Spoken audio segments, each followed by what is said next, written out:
pledge allegiance to the flag of the United States of America and to the republic for which it stands, one nation, under God, indivisible, with liberty and justice for all.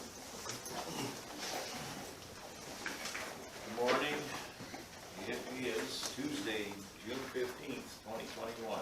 We're at the Mitchell County Board of Supervisors meeting at the Mitchell County Courthouse. In front of us, we have an agenda. Any comments? Do we have any motions to approve the agenda? I'll move. We've got Jim moved, Todd seconded. All those in favor say aye. Aye. Moving down, approve the minutes of the June 8th meeting. Is there any additions or corrections to that?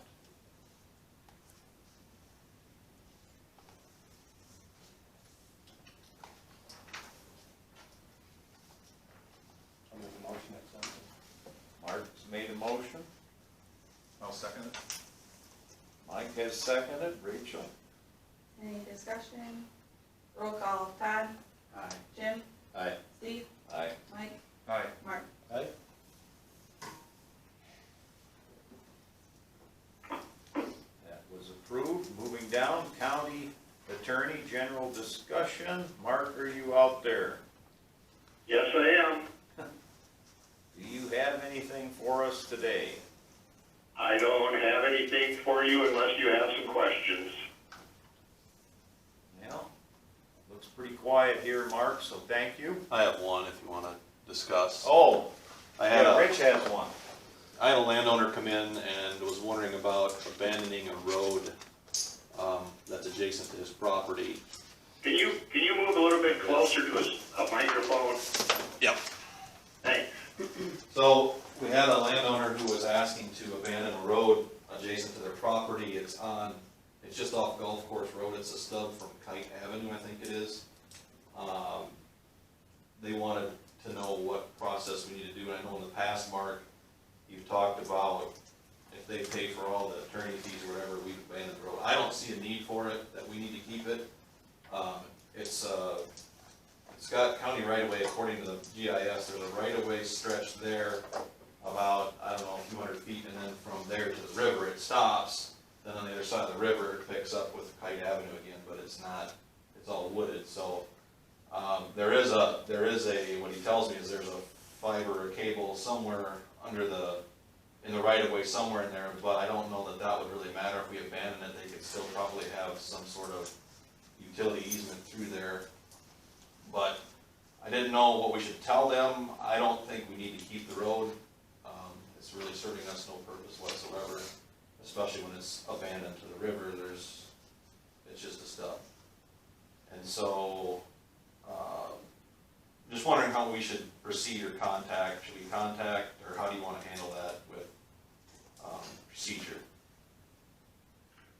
What I would say is give to me and to all the supervisors just Sidwell, photograph that shows the area, who wants it abandoned, and what we've done in the past is as long as they would pay the fees for publication and any recording fees or stuff like that, if the supervisors voted to abandon it, then we would abandon it. Now, I think what we do is put it on the agenda, for next week.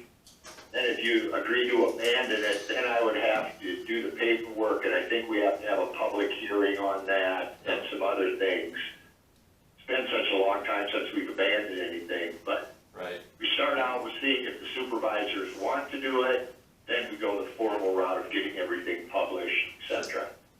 I'll do that. I just wanted to know what I could maybe tell this individual in the meantime, say, hey, look, and I kind of indicated that I think the board would be more receptive if you were voluntarily going to pay for the legality, the legal process to take care of it. And then if this individual wanted to talk about maybe if the adjacent landowner to the other side didn't want their 33 feet, he'd acquire it from them or whatever. So we we can discuss more, I just wanted to bring it up as maybe what procedure we should follow for putting it on for next week, so. I'll send the information out to you and the board, with the picture of what's, asking to be abandoned.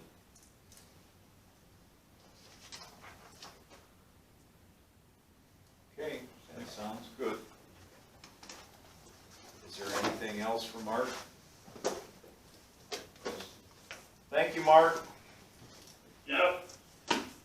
Moving down, sheriff update. Greg.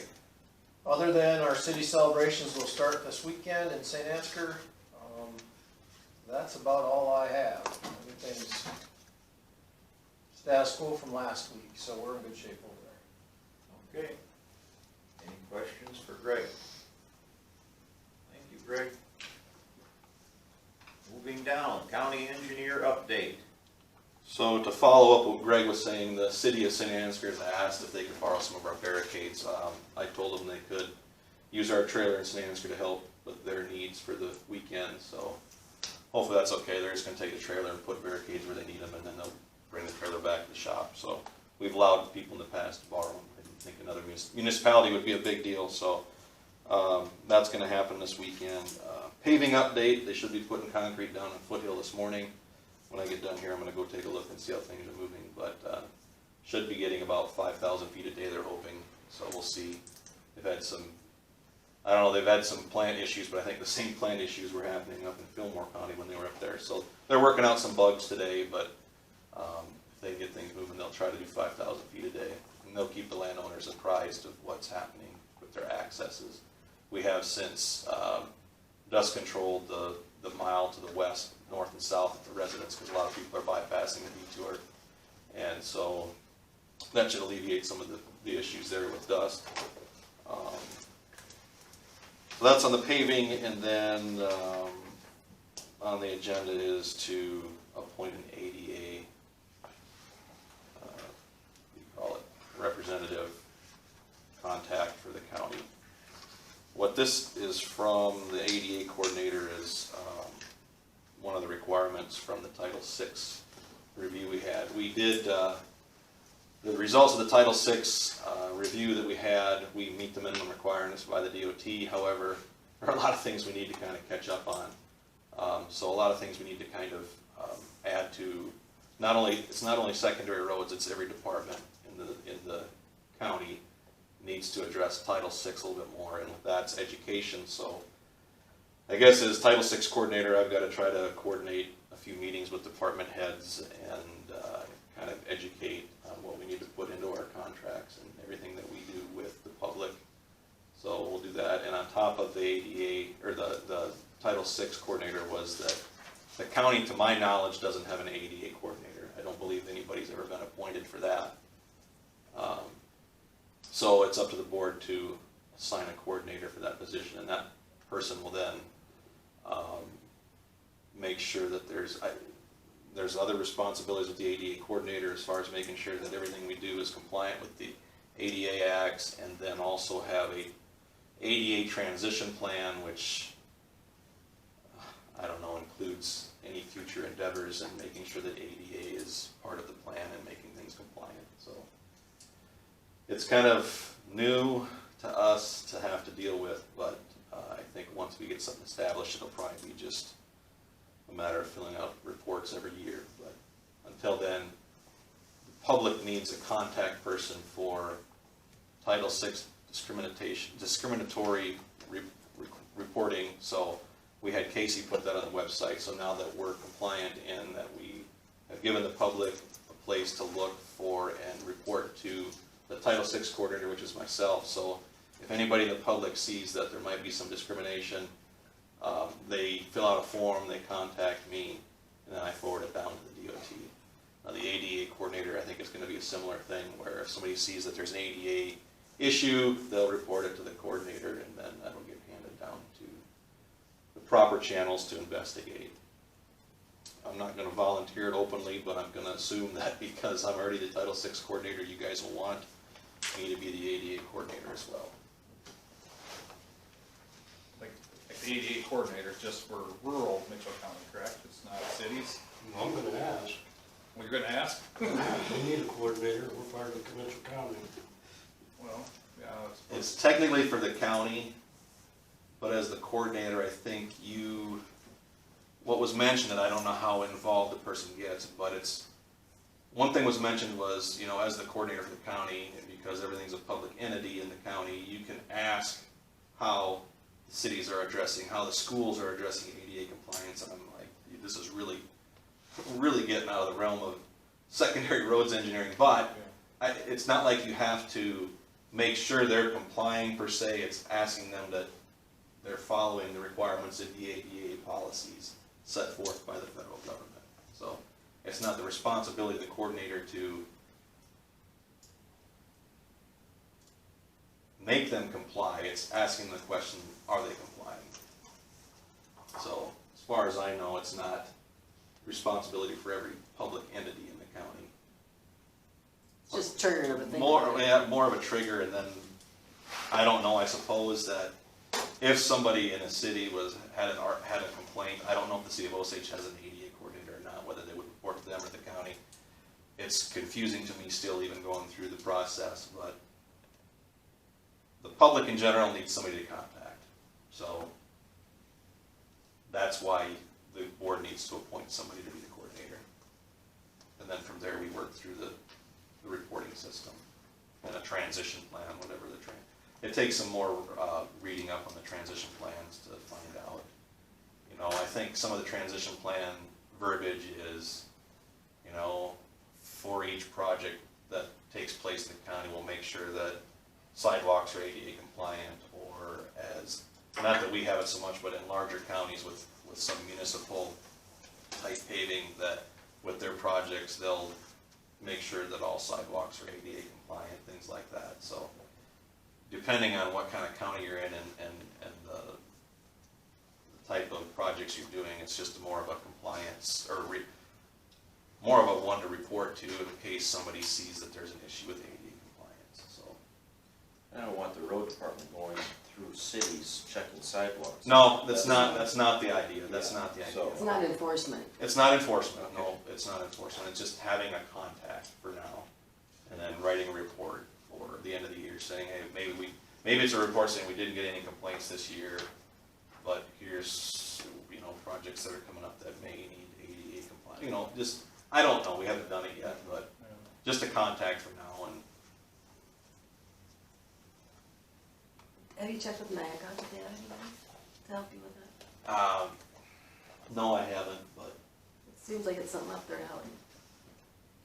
well, we don't have to. Yeah, it might be, but it's not something that we have to create some sort of.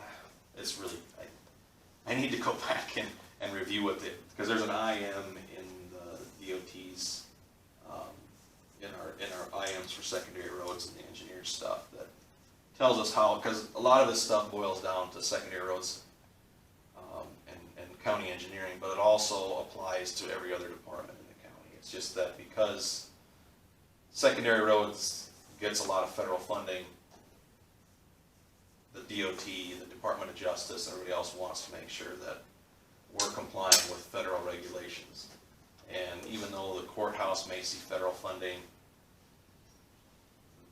the entities that, we deal primarily with the DOT, the courthouse maybe deals with whatever entity the courthouse deals with, not the Department of Transportation, but and are those associations kind of making sure that the other associations, say the auditor's office or the treasurer's office, are complying with Title VI and ADA.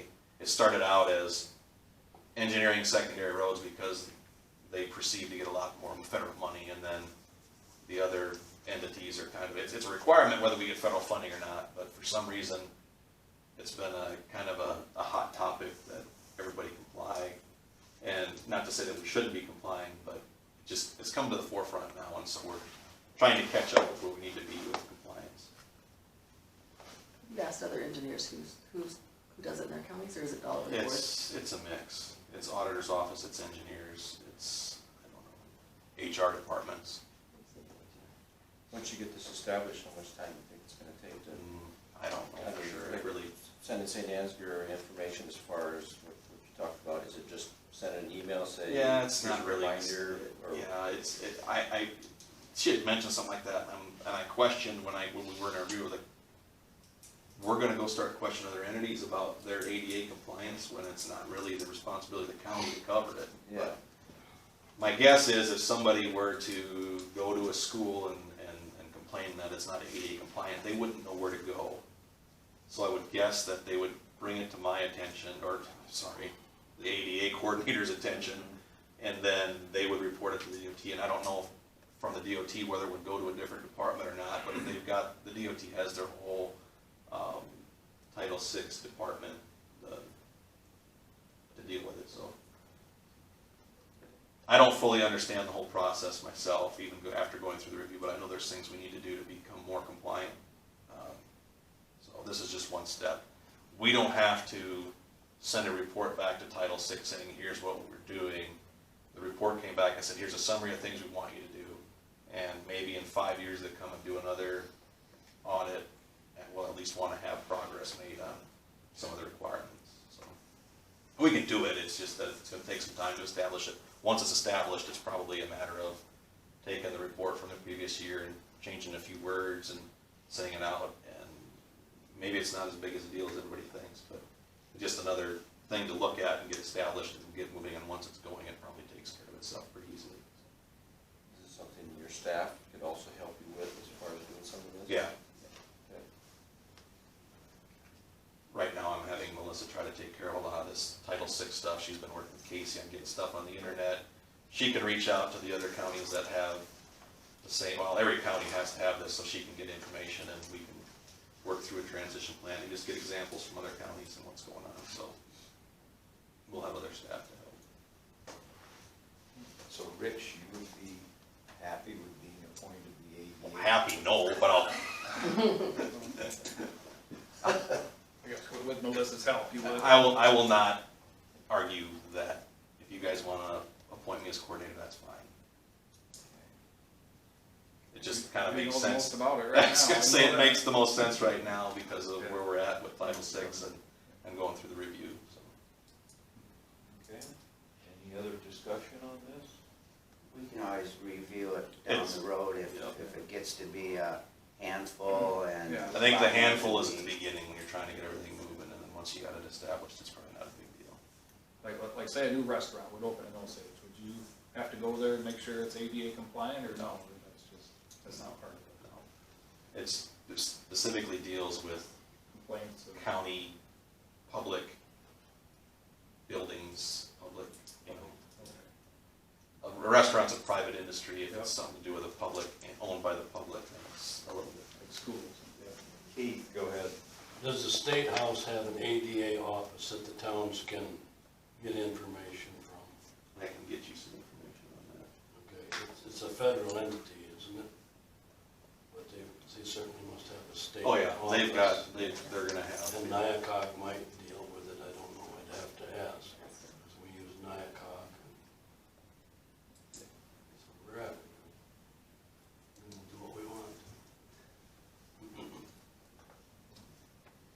I suppose we have to appoint Rich to the ADA coordinator, and that means we probably have to have some motions, I believe, right, Rachel? Was that the motion? I can't make the first. I can second, but I can't make the first.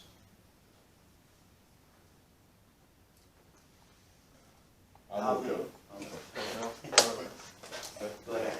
Well, I'll move to appoint Rich to it once he's comfortable with doing it for now. Mike has made a motion and Todd has seconded it. Any further discussion? Roll call, Mark, Aye. Mike, Aye. Steve, Aye. Jim, Aye. Todd. Aye. Okay, Rich, you got another job. Thank you. The bridge project on up at Bailey is still looking like probably July yet, so. Okay. Getting back to the paving project, have those fellas, they've been hosing down the road before they pave pretty good? You mean hosing down the road before the. Putting water to the ground, because they're putting it down on dry dirt, it's gonna suck the moisture right out of that concrete. No, it'll be fine, they've done this before, yeah, I don't know if it's too hot, they water it, but they broom it off. It's not designed to be a fully bonded pavement, but this Well, is, from somebody that poured a house basement in 1999, when all the aggregate was bone dry and the sand was bone dry, I have 18 cracks from the top of my wall to the footings in my basement, because it dried too quick, it shrunk. So, this is something that we have to think about, or worry about. yep, this is a little bit different than. Are they sealing it shortly after they pave it? Yep, they spray a cure on top, they spray a cure on top, then they come back and saw That'll it. help keep some moisture in. Yep, the curing is a requirement to keep the moisture in, yep. We usually don't see, because the surface, yeah, the asphalt surface is porous, but it's not as, there's not as much surface area as pouring on a dry aggregate base, because it's flatter versus having more rounded particles underneath to pull the moisture from, but, so. Well, We usually don't see a problem with shrinkage cracking on paving because we heavily cure it. Okay. All right, thank you. Is that it then, Rich? That's all I've got for you. Anybody have anything for Rich? We'll move on down to number 6. Just had 2 people call about cement blowing up, I guess they call it. And I kinda, why, or concerns, or? Yeah, it's a concern. I think I've kind of explained why it happens. It happens because the joints are locked up. It's a design that 10, 15, 20 years ago was a design that the experts thought was a good design, not to have to seal concrete because sealing costs money. So they decided that if you can saw a narrow joint and traffic can pull the non-compressibles out every year, that it would be a good solution to make it more cost effective. And what's happening is the joints are locking up because of all the sand that we put down in the wintertime. And the heat expands the concrete, the heat expands everything. Because concrete is a rigid pavement, it shows the expansion more than asphalt. Asphalt's expanding too, and if you drive some roads that, some state highways have these severe bumps in them, that's expansion in the asphalt pavement there. It's just not that it's a little bit more flexible, so that's the reason why it's doing what it's doing. We've had, like I mentioned before, we've sought expansion joints in the pavement to try to alleviate some of the stresses. With this temperature, we get the blade stuck, so we have to wait till fall or spring. What we're finding out now is that we've done that, but we just kind of delay the issue a little bit. So not every pavement's buckling. A lot of them do in certain locations, but I know we have some pavements that haven't yet. So I think a lot of it has to do with heavy truck traffic, and obviously heat and moisture are the big components there. So. I got a question, Rich. Just as maybe a silly thought. Rather than cut, is it possible to cut at an angle? So that it would push in rather than blow up, it would maybe, just a thought, just. I'm not following you exactly. Okay, when you have the road, your saw cuts are Perpendicular? Yep. rather than have them Oh, so it's, perpendicular, having them a little bit so they would diagonal. skew, you would skew them and then they'd, maybe the forces would push the road sideways. It's just versus- a stupid thought, I don't, has it ever been done, has it been, Not that I know of, no, I have not, no. I mean, it's- okay, Person could probably experiment with that. The old roads used to be skewed. Yeah, the old roads, and the reason they skewed the old joints was, first of all, for noise, so that your tires would be staggered when they go over the crack, and then they were skewed a certain angle because the snow plows, they wanted to be opposite the snow plow, but a lot of it was due to noise. They did, trying to get that tire slab out of old pavements when the joint's wide. I think it was most, and then they've gone away from skewing the joints because they found out that, I don't know why they went away from it so much, that they find out it didn't make much difference, and then they found ways to make pavements quieter than skewing joints, but You'd still have aggregate interlock. you'd still have aggregate interlock, yep. okay. No, it's a good thought, it might be something to maybe try. All right, any other questions for Rich? Hearing none, we'll move on down to number 6, discussion and action on Hickory and Kirkwood Avenue. And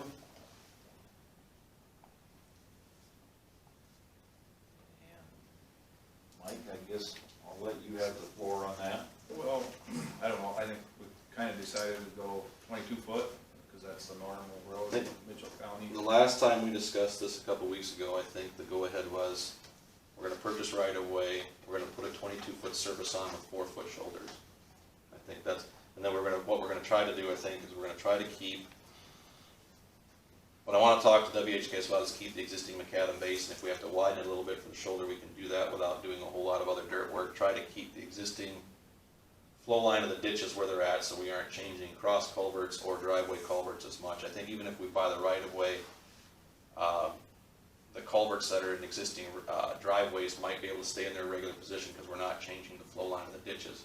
A lot of times you like to push them culverts closer to the fence line, but they can probably do that as time goes on and culverts deteriorate more. I think there's a lot of decent culverts out there, driveways out there yet that probably don't need to be moved. And as long as they meet the requirements of our driveway policy of a 6-to-1 slope, the culvert really shouldn't be an issue if it stays in the spot. So we can save some costs by not replacing all the culverts.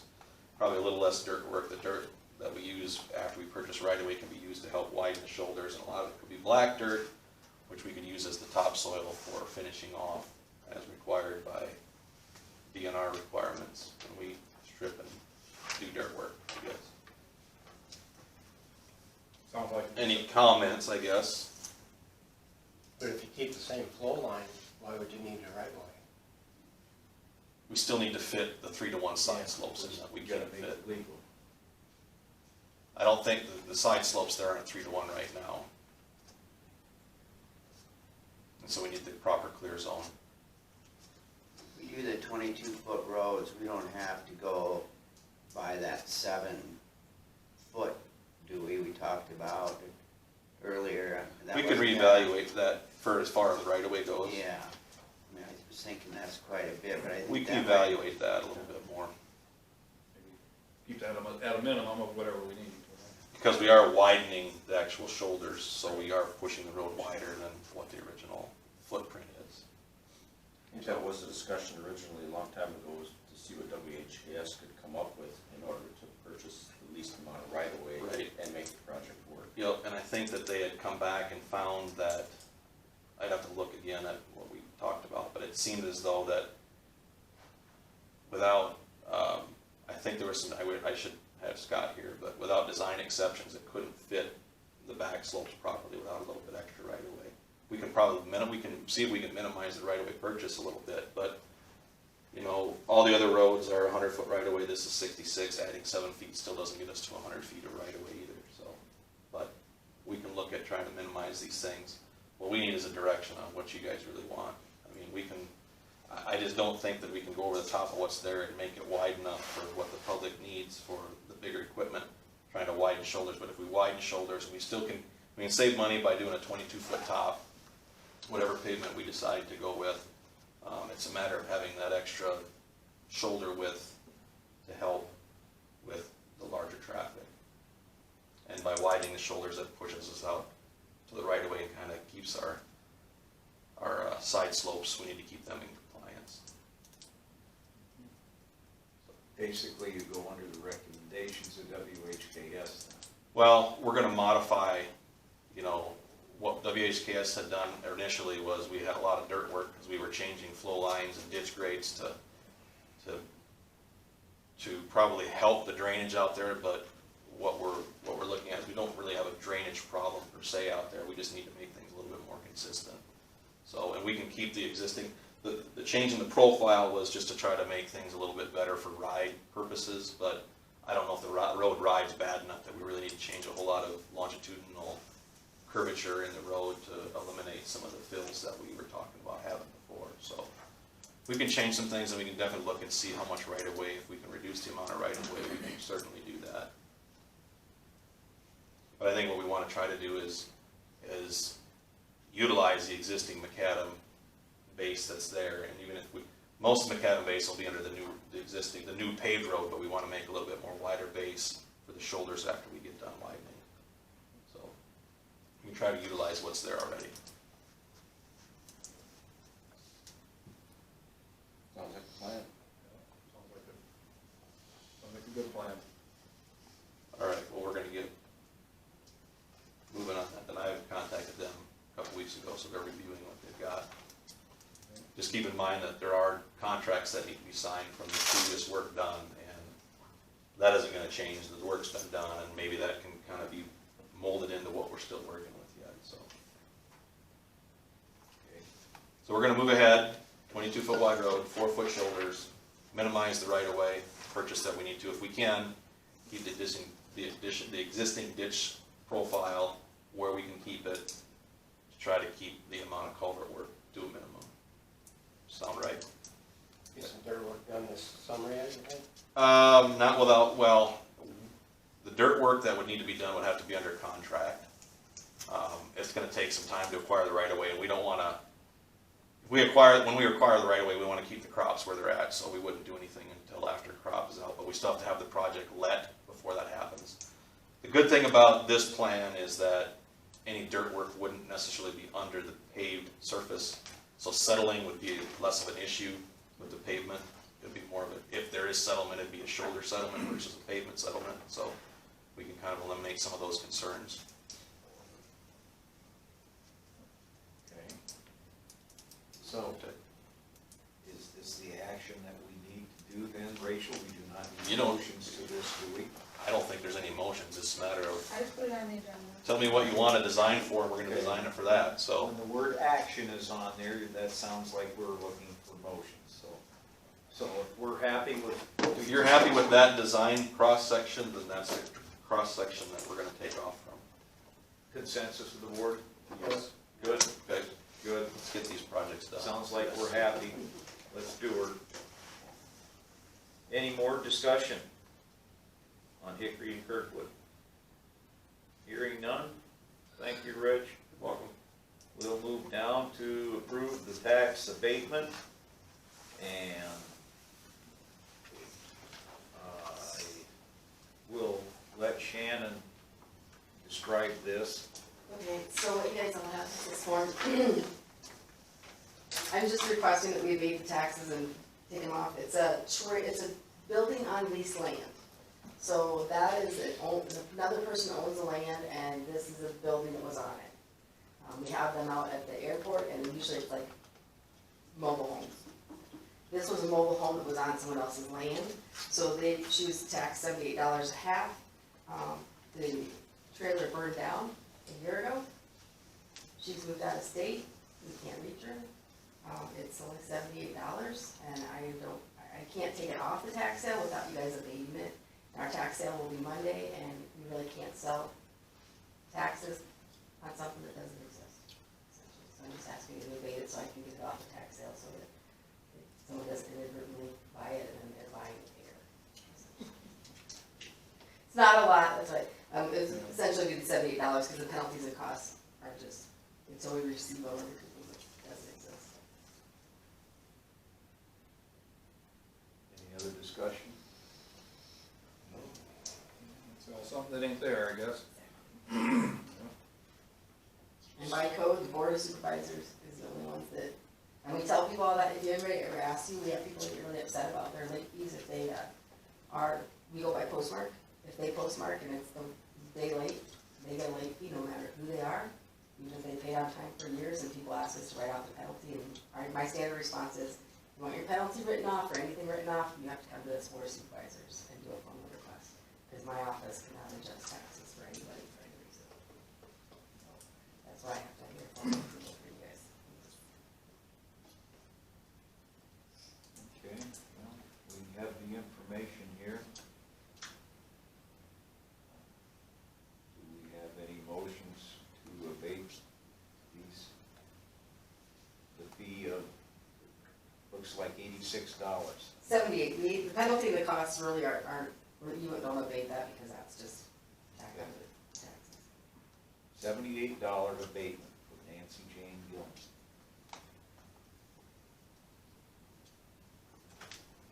I'll make a motion to pay check. Tax. Mark has made a motion to abate the taxes. Oh, second a second. Any further discussion? You have documentation of, like, somebody next week can't come in and go, hey, look what you just did here. It's off the tax rolls in the assessor's office. As of next year, the parcel doesn't exist anymore. I did check with them, because when I go to do my tax sale, the computer automatically brings up parcels that no longer exist, so sometimes I have to split what Rachel's done during the year, because my office, my parcels are as of August last year, when we do the tax statements, that's where my office stops, because then we collect. But the other departments, the assessors and the auditors, keep doing the splits and the transactions. So to get current information, I go to them, and this parcel does not exist, it is getting taken off the tax rolls next year. So we're just doing it ahead of time to prevent any problems with the tax sale. Any other discussion? Like, So this takes it off the tax sale, but say this lady moves back to Osage, is she liable for this? No, you guys are vacant, Because you're vacant, so it's done. yes, we're wiping it out. You can't find her, so. any further discussion? Hearing none. Rachel? Roll call, Todd, Aye. Mark, Aye. Steve, Aye. Mike, Alright, Jim. Aye. Thank you. Okay, thank you, Shannon. Moving on, approved letter of support to Iowa Economic Development. Anyways, you have it here in front of you. Maybe explain that a little bit. So, had somebody request that the board write a letter of support. This individual wants to secure a grant from the Iowa Economic Development and simply wants a letter of support to possibly get some grant funds so that they can do some building in Mitchell County. So I wrote a letter of support for that. Okay, I have a little thought, and I guess, what does WHTH stand for again? Where are we at? Did I wrote this Letter of support for WHTH application. That would be the, right underneath the Iowa Economic Development Authority, attention Daniel Hansen. What does WHTHC stand for? I don't have that answer. That was the title I was given in regards to, how they wanted it titled, so. I don't have that answer. Tracy probably gave it to us. We needed it, right? She's not here today. No, I see that. Well, I guess, here's my thought, and this is an application that's specifically for Schultz Construction then? Yep. I guess, okay, my thought was is that, you know, we got Randall Construction, Brum, Wagner, we got all kinds of construction crews out here in the county, and we just picked one. Well, they didn't, it's not that, we'll just put it on me here. It's not that I selected a contractor for this. This contractor wants to secure these funds from Iowa Economic Development. So he wants our help in regards to a letter of support that shows that he's done stuff here before, reasons why Mitchell County could use some more either housing or apartments. So it's not that he was selected by us, he's requesting. Thank you, there's what I wanted, because I don't want somebody calling in and saying, you've given a letter of support, you forgot us. No, that's not it. He wants our help to secure these funds. Okay. Any other comments? What kind of funds are available for stuff like this, you know? I don't know what I don't know what the dollar amount is as far as how many, this is something that gives, I'm assuming this gives out throughout the state, and probably when there's so many funds available and they dry up, they're dried up.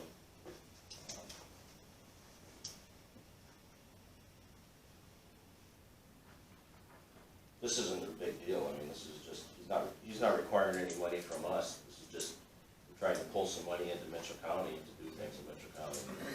So,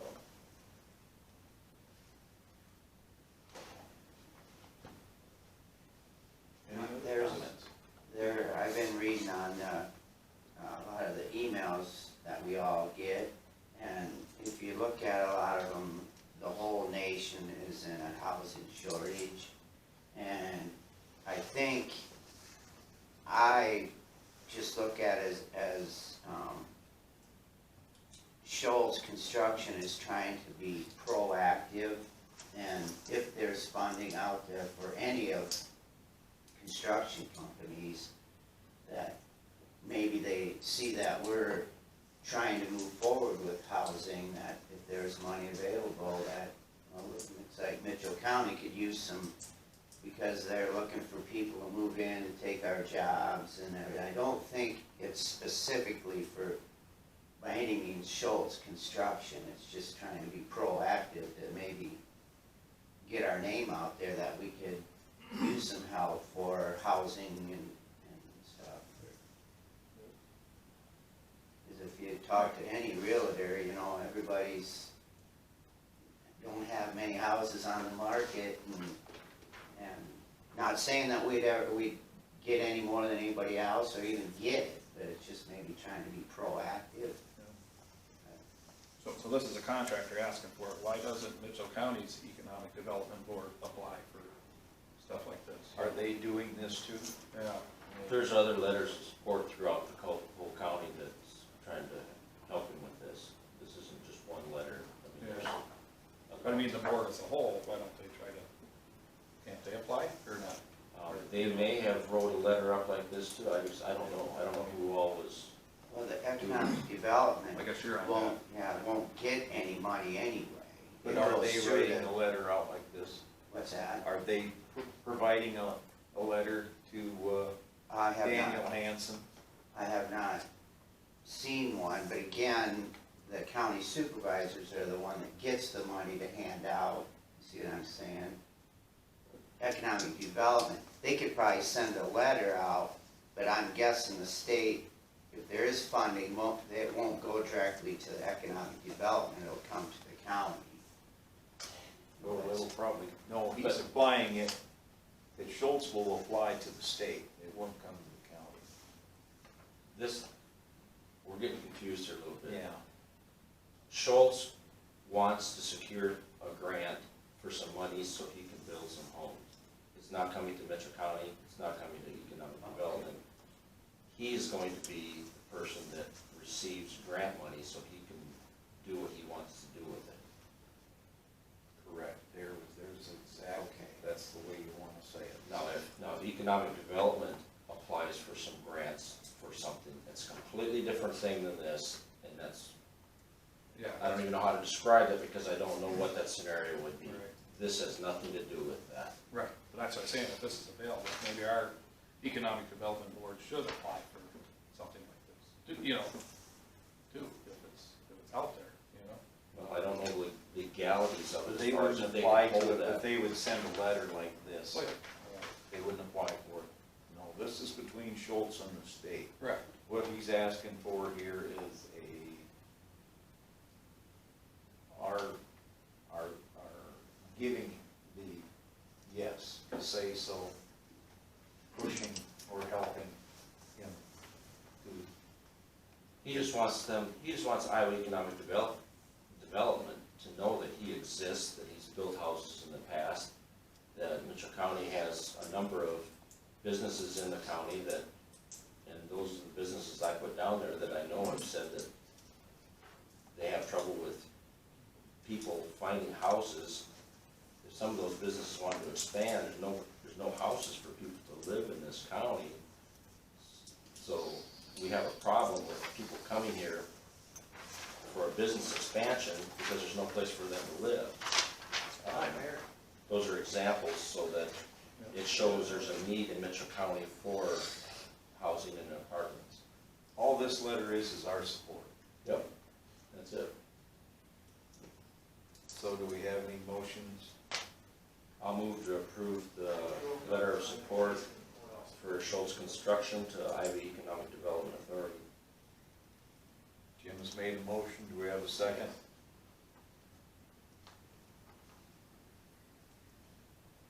There's no requirement. Mark is second. Any further discussion? Roll call, Todd, Aye. Mark, Aye. Steve, Aye. Mike, all right, Jim.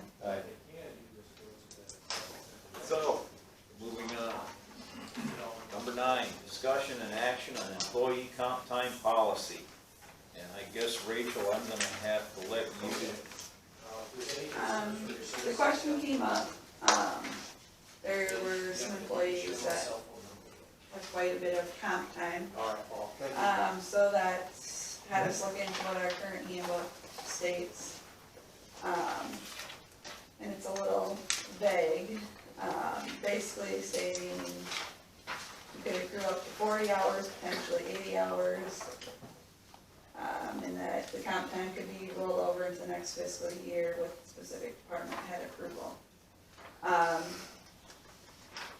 guess we just kind of compared it to vacation time. Right now, I believe you can roll over 80 hours of vacation. And if you guys want to continue to leave it as is, that's fine. We thought it was odd that you could roll over X amount of comp time compared to vacation time, but it was also suggested then, can't we roll over 80 hours of vacation time? right, 80 hours.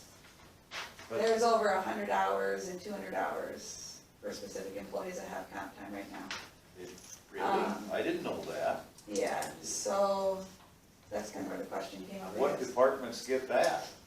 Well, conservation did a lot of burning this spring, so with this reading the way it is, that's fine. But that's how they accrued that. pretty But, fast. we have that in this, in our or in the county policy, that they're able to do that? You can accrue a maximum of 80, it says. Yeah. And then it has the part though where it says that it's allowed with specific department head approval. So the department head could say, To a maximum of 80, it says. some departments. Any carryover of comp time next fiscal year. So they should have took time and a half pay instead of, put it on a comp time. Yeah, I think that it should all be the same for everybody, no matter what. And 80 hours is our max. and you can double check, Rich, I think the union has 68, 68. because that was negotiated down. Yeah. Because that, well, at the time it wasn't working. So, myself, I think 80 hours is a plenty. Sheriff, you're My a department people- head. My people are under that 80-hour limit. What I see happening is department heads not being department heads. And burning in the spring is a scheduled event. Shouldn't have to do that on overtime or comp time. Essentially, that's what your comp time is. You're gonna pay it out at time and a half. So those burns should be scheduled during the day, and this comp time should not even have occurred, in my opinion. I think, They work a 10-hour day, yeah, I guess windy That's days you just- can't burn, but, That's true, and there are times. But, So our comp time occurs at the end of a shift, on a call out, well, yeah. court time, things that are unscheduled, that I have to hold guys over for, or we have court notices. But I also give my people the option of taking it as comp time or paid time. Yep. And so some of them do take it as paid. The thing with our comp time is if it carries over year after year, now you're paying it at a higher rate than what it was earned at. Yep. And, yeah, comp time on the books, anybody that looks at that, as a city administrator, they don't want comp time on the books.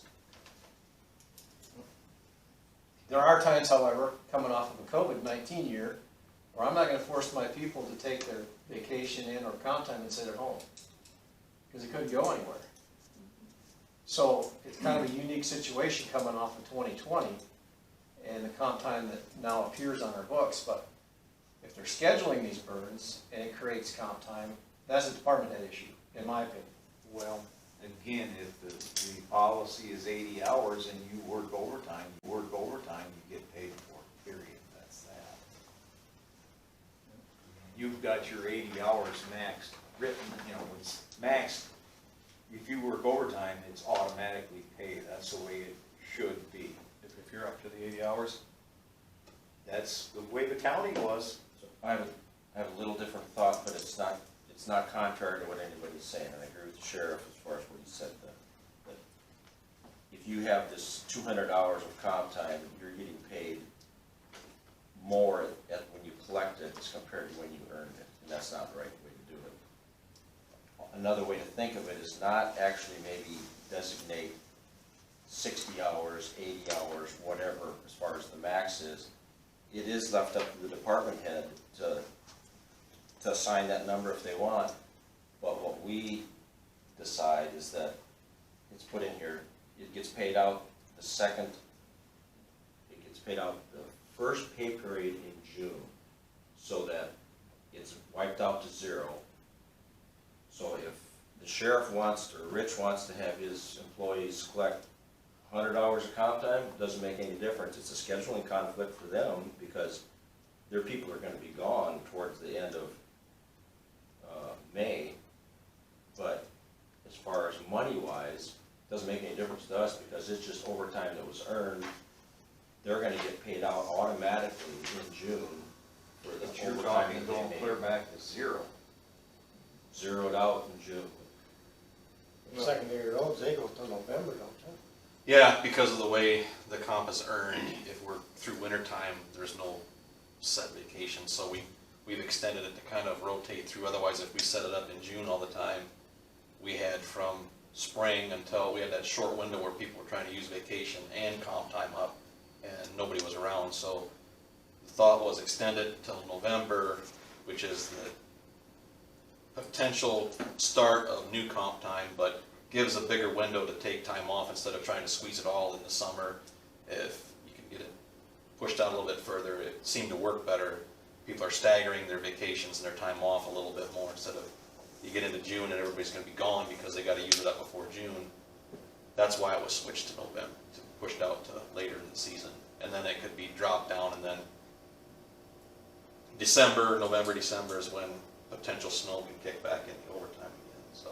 Then you get the same problem, everybody's gone in October to get it used up before. Well, that may be true, there's guys that like to farm, so they can use it up during farming, but instead of trying to squeeze it into 4 months, you can squeeze it into 6 months, so it may push the problem down later in the fall, but it opens the window up for more staggered time off. That's the thought behind it. So if we want to keep that, how hard is it to make sure that that comp time's gonna get paid out at the previous year's hourly rate? You see what I'm saying? Just like Jim said. Do some sort of spreadsheet to say so-and-so earned it this much comp time at this pay. Right, I mean, I don't even know if you can do that with tax laws and all that stuff, but I don't think we should be paying them, because you know they're gonna be out there doing that, saving up, and it just. And I was thinking we got to carry 40 hours over from one year to another. Yeah, and I'm trying to remember what the new negotiation was. It I was think 40 it's zeroed hours. out. It's zero, I thought it was zeroed out so that it It's doesn't. Really? It went to 0? Yeah, 'cause I mean, I use comp time when I was there also, but mine got. I think we were zeroed trying out. to minimize. I was surprised, but it did. Minimize comp time being carried over year after year, and yeah, I know that if you do it in November, you're gonna be at a little bit higher rate, but you're not carrying it over. It's hard to budget for it. Well- Carry it over too. Right, but one can look at it as, oh, I earned these comp hours 5 years ago and I haven't used them, it's kind of a goofy way to think of it, but you're not carrying over that much all the time, and it's, sooner or later, you gotta cut the cord and just say, look, you're gonna zero it back out, here's what you earned this year. I know November's, you're at a higher rate, but hopefully people are trying to use it down too. That's why it got reduced from 80 to 60, whatever, 68. 68, I think. Because it seemed to be a lot of time off that, it didn't change by a whole lot of hours, but it changed by some. So it was just trying to reduce the amount of pay. I mean, you're gonna pay it out if it's overtime anyway. At least if they've maxed out the 68, they're getting paid at the current fiscal year's rate for that overtime. And so the most you'll pay out is 68 hours of time at a little bit higher rate if they wait till November, but that's the way the union was negotiated. I don't have any say in that, that's the board's thing, but that's how it was kind of worked out last time. was negotiated.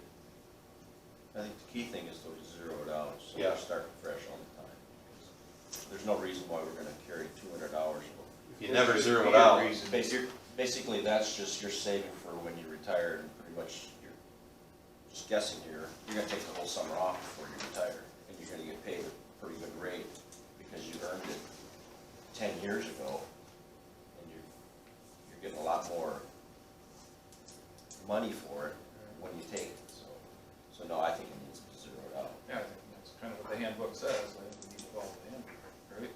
Hey, this is Adam, can you guys hear me? Yes, Hey, just a couple comments there. I guess, just gotta realize first that every department is a little bit different. And, I agree that we don't need to carry over more than 80 by any means. I think that's a fair number, and I think that it would work best for us, kinda how Rich does it in, November. Actually, even January would be good. What happens here is we get booked up in the spring with a lot of hours.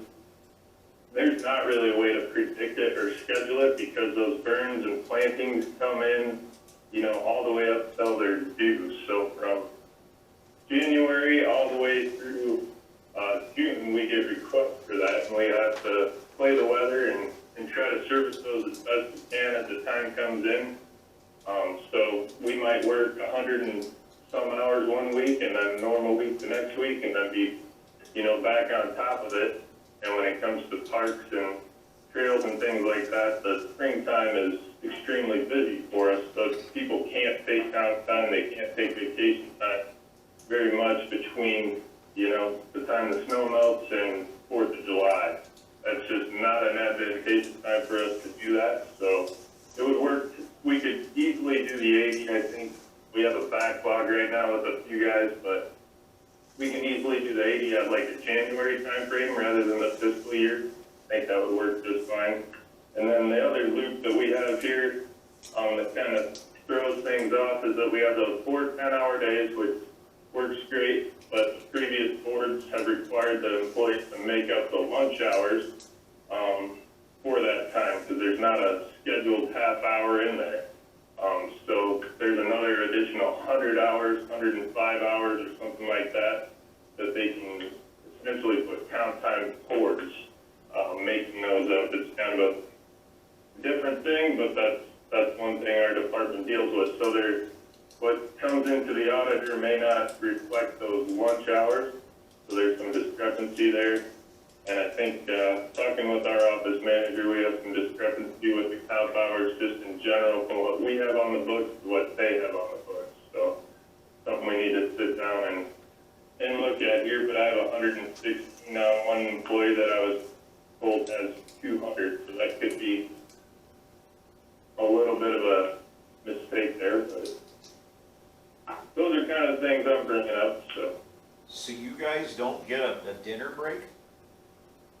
So we take a half an hour dinner break, and then it doesn't come off so we don't work 41 hours or whatever, so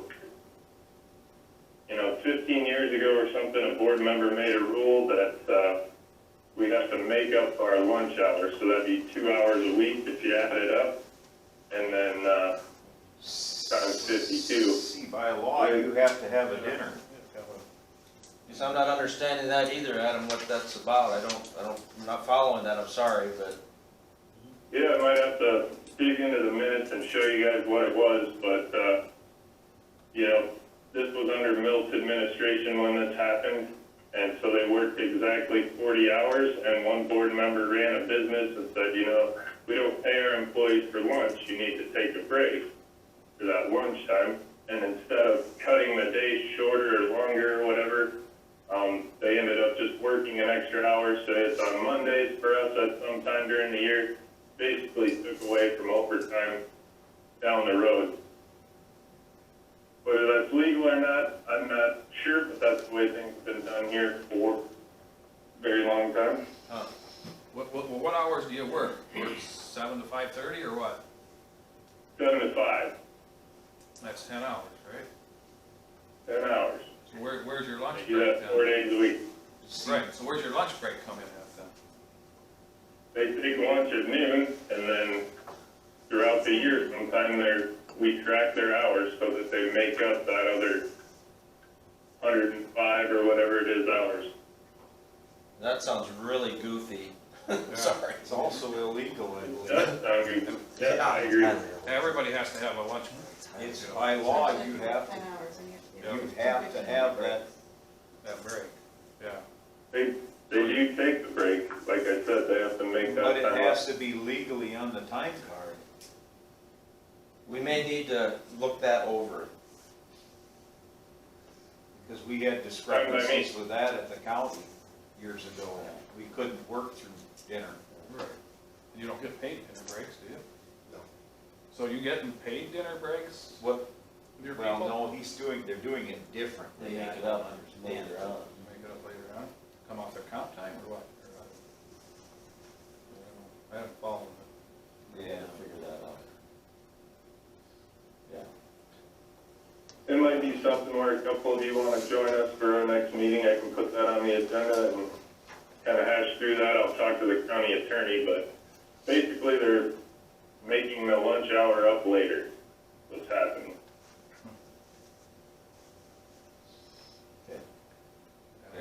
So they can put comp time towards that currently.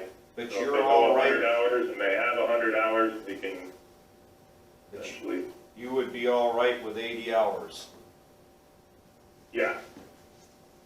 But they now we got 3 dates, we got November, January, and July. Does that really matter? For a bookkeeper, it would be. Yeah, it does for the people up here. Okay. I think they also do But it June January 30th. 1st.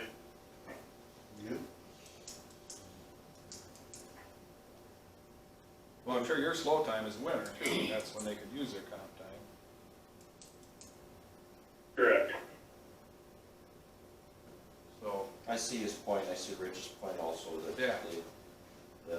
so you don't wanna make it so it doesn't work for their department either. right. I think it used to be, you have to be, in secondary roads, I think it used to be by June 30th, you had to be down to 80 hours carryover, 40, whatever it used to be. At one time we were, but that didn't work out right because everybody was trying to get their vacation. Exactly. So then we said, let's go to November, zero it out, so that everybody can use it up. And it just because of the way that the seasons work for the department, if we don't want people using vacation because we need to be out plowing snow, if you're gonna make them go back to June 30th, then you're probably gonna wanna allow them to use some of that comp time in the wintertime, because it's just hard to sneak all the vacation and comp time into a few months after spring. And then we're not getting anything done with spring work or summer work or anything like that. And I guess we need to remember the comp time is not something that has to be done. That's true You too. do not have to do it. You do just not pay have to overtime, provide that's comp it. time, you have to provide the overtime pay, Yeah, but you don't have to, it's not a requirement. it's only that Yeah, you just have to budget more for overtime if that's the case. Well, that'd be true too, yes.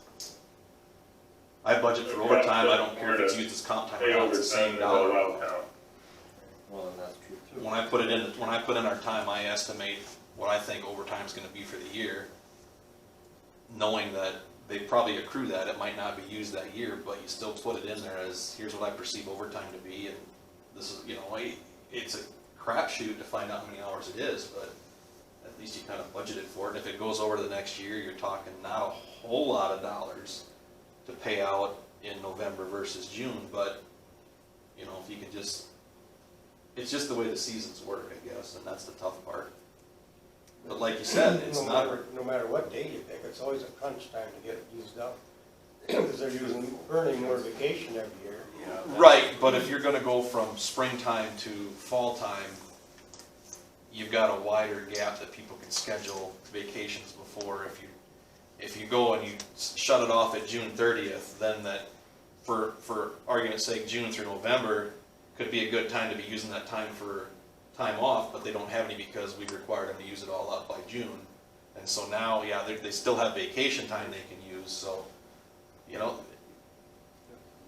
the other thing is I'm not even gonna say it, to eliminate Eliminate it. Well, here's Yeah. I don't Here's the think deal, we need where I that. previously worked, especially when people were getting 4 and 5 weeks vacation, our vacation ran from May 1st to, no, it didn't either, it was January 1 to December, okay? You had to take, in the first 3 months, you had to take a week off. Next 3 months, you had to take another week off. So, because everybody's got so much vacation, and we didn't get any comp time there, but you were kind of making your employees to have to schedule some of that vacation, because 4 and 5 weeks, a year goes pretty fast, and now we're adding comp time onto this. Why can't we ask them to take, how many weeks of vacations do your guys have? I'd have to look, I there's, mean, you do know, they get up to the 3, 4, and 5 weeks? oh, yeah. Yeah, see, so, Four for sure. This is max. I know in Worth County, I've had guys had 5 weeks vacation, and then they'd have 80 hours of comp time, and they'd take a whole month off in the spring or summer. I mean, it's ridiculous that, you know, they've earned it obviously, but just the way the rules were working, that you could do that kind of thing. See, And Todd, I did that. My anniversary date was July 22nd.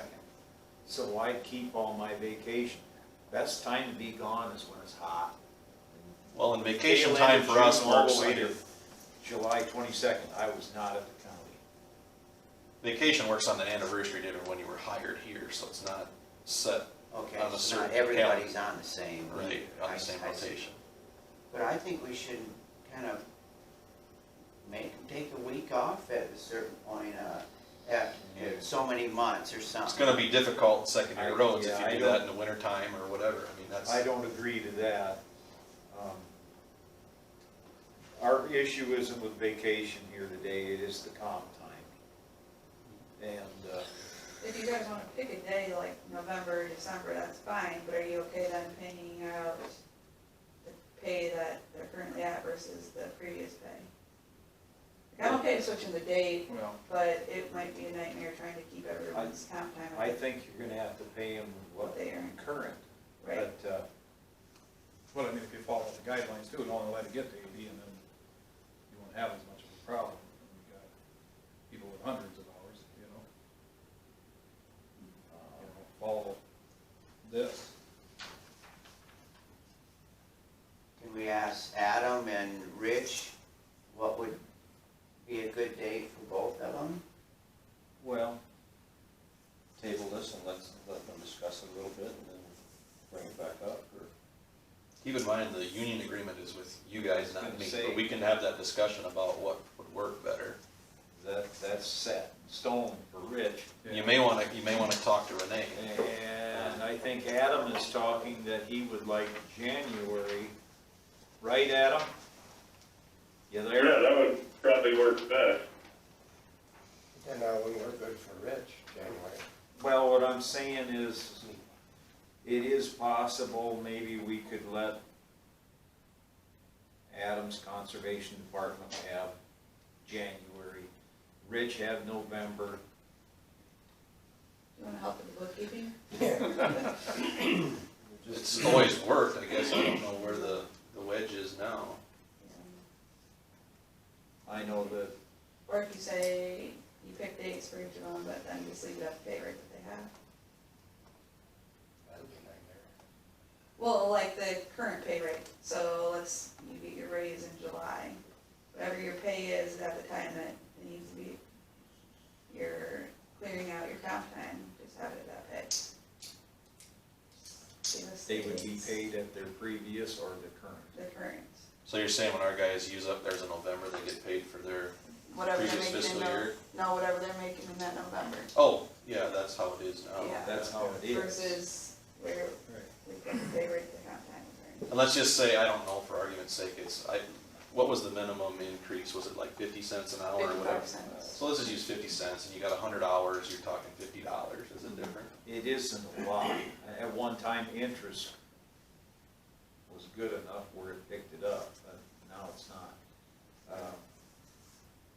Well, if the max is 80 hours, then that's all you should be able to. Well, I'm just using that as an Yeah, example, right. if they're at 100, and they're probably, I don't know, it sounded like they take some of their comp time and pay it back for their lunch hour they take or whatever, so they're not really, I don't know. But in our department, if it was, if it was 50 cents and we've got guys using 68, if it ends up being 68 hours in November, they haven't used any, now you're talking $34 difference between fiscal year 20 and fiscal 21 and fiscal year 22. $20 on 15 employees is, I know it's real money, but is it a really big battle? No. Right now, I think where issue would be the anniversary month. And Rich in the road department is in November. Conservation would like January 1st, I believe. What's the consensus of the board? What do you think? Well, or, do you wanna keep them together? Is yours in your union contract to be? It is in the union contract, that's not So we don't wanna changeable. change. Yeah, no. Rich You is guys not not changing your changeable. union contract? We're not union. Oh, you're not? Good. Open it up. Sheriff's Department keeps us under control. And if I could, with all due respect to everybody involved, I think the citizens are happy with how I manage the sheriff's office, and if there's problems in other departments within the county, I don't want that to affect my office. Yep. I want to continue to manage my office like I have been, and they'll stay under the 80 hours, but I don't want to force them to be paid for it either. If the manual says 80 hours that they can carry over, I'm okay with that. But again, the problems are in other agencies within the county. Those department heads need to address those things. Because if you develop a solution that's no better than the problem you already have, what have you accomplished? If people are not gonna be happy with going to zero, for example, Jim, and maybe they are, and we won't know until you put that out to them.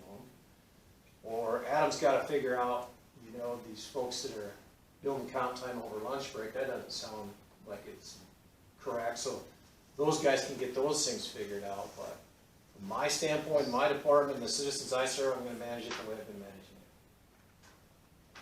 That's my thoughts. And so what you're saying is the max is 80 hours and you can carry over the 80 hours. It can't go over the 80 hours. Right. It's capped. Yes, So you're following the yes. saying. That's the way it Yeah, I'm trying to remember. It doesn't sound like a nightmare really either. We have to run short. There's a lot of times we run short in summertime. That means one guy's out on a Friday night, Saturday night by himself, if I can't fill it with a reserve guy. I don't like it. That's what we have to do. So we don't have the personnel. But we can manage it. Now, in the event of a homicide or a major crime, then the manning goes out the window, and we gotta pay what we gotta pay. But in normal times, normal summers and normal winters, we can manage it. And I think I have been. I don't think there's been an issue for I 9 guess years I've been around. what raised my red flag is when I seen that 200 hours, and then I just envisioned somebody Sure. saving up for retirement and continuing to do that. Whether that's happening or not, I don't know, but I didn't think that was correct, and that's where I just thought, well, no, we're gonna zero this thing out, because Sure. we're not gonna go that And direction. I think it's good to look at those things. I think that's why you guys are in the positions you're in, to make sure that, those things aren't happening, that we're not having abuses, in different departments, including mine. I guess We're good, and I wanna stay that way with my people. I And other wanna than keep my ours, people, and we gotta keep them happy.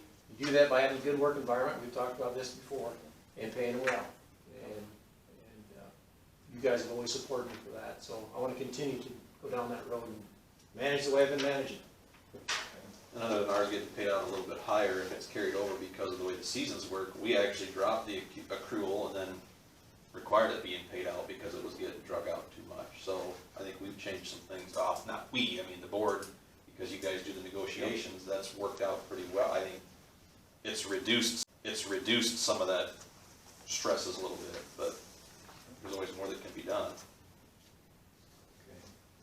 So I think the consensus is let's do what the manual says, 80 hours, Do you want to It's take out just- the part about the 40 hours?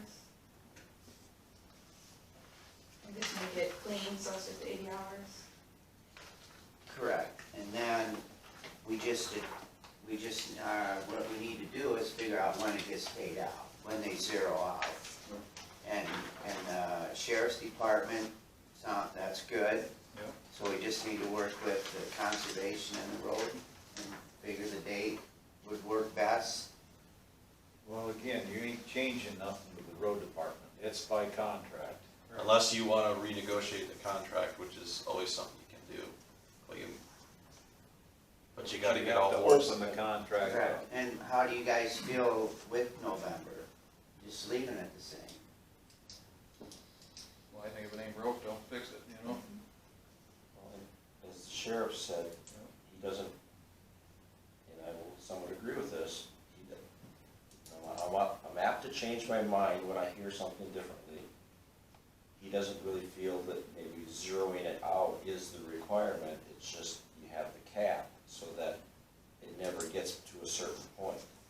See, and I never knew he zeroed out, and I'm with Jim, 80-hour cap, and they can carry 80 hours, period. And I can confirm that, but I know in Worth County we zeroed out, I'm pretty sure we changed that here too. We did this last year because before I retired, it got zeroed out. I don't know what month it was, and I remember asking Melissa, and she says, no, that's the way it is Yeah. now. But it doesn't mean we have to do, if it's a union contract, that's a different story as far as Adam and the sheriff. That's the other option, is we can just do the 80 hours. We don't have to zero it out. You know, come to think of it, I think that Von Brock and Renee, Renee made us zero it out. she made you, I think she brought the suggestion up and you guys agreed to it. No, she more or less, this is what you wanna do. Well, And Steve, from a budget standpoint, she's right. And she would tell that to a lot of county governments and city governments, because carrying that comp time on the books is not something they recommend. Yes. if you listen to her, she doesn't agree with comp time at all.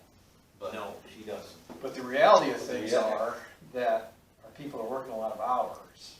Well, see, I love carrying over. I never, I'd have had a fit if I had to zero it out. Cause I like to have that comp time so that I could go hunting or trapping or, do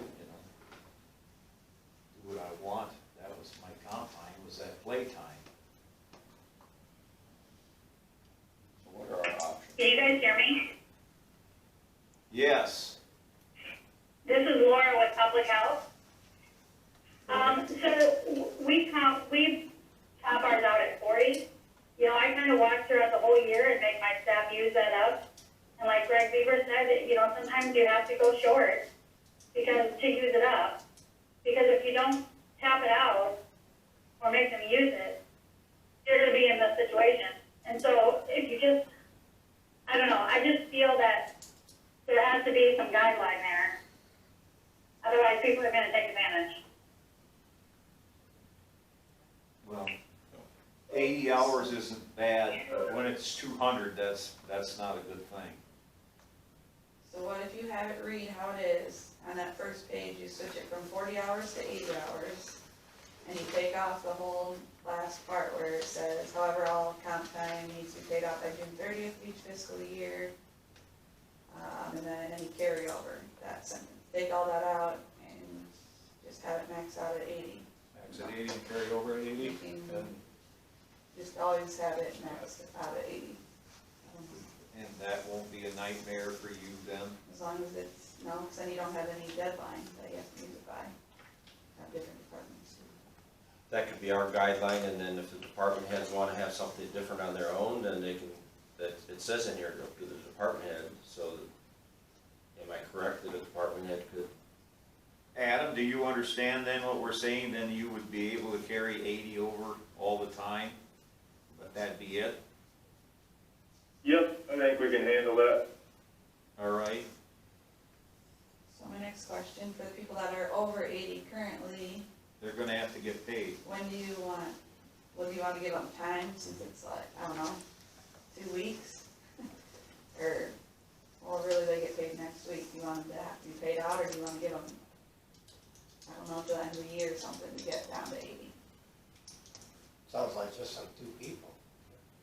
I don't know, I don't look at all the sheets. It would only be the conservation department. It'll be paid out down to the 80. Do that for June? Well, Or can give we them do some it, time? the road crew, have it down to 80 by November? We're already below. There's, They're- they don't, We're at they can't 68, go over. so. 68. 60, yeah, As far as their and then, contract. if Adam's got some, get it done by the end of the year. I mean, again, I think 2 weeks is pretty quick, you'd probably lose everybody, but, you know, to get it used up. What's Give your and thought? take a little. Adam, what's your thought on that? To get all that used up by June, No, kind no, of a give them the end of the year. yeah, we can get it done by the end of the year for sure.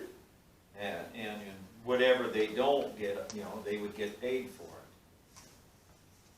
Yeah, we've never actually had to pay out for it. I think that's part of why it got carried over is we've never been able to afford to pay it with our current budget. You just get more hours than what we have budgeted.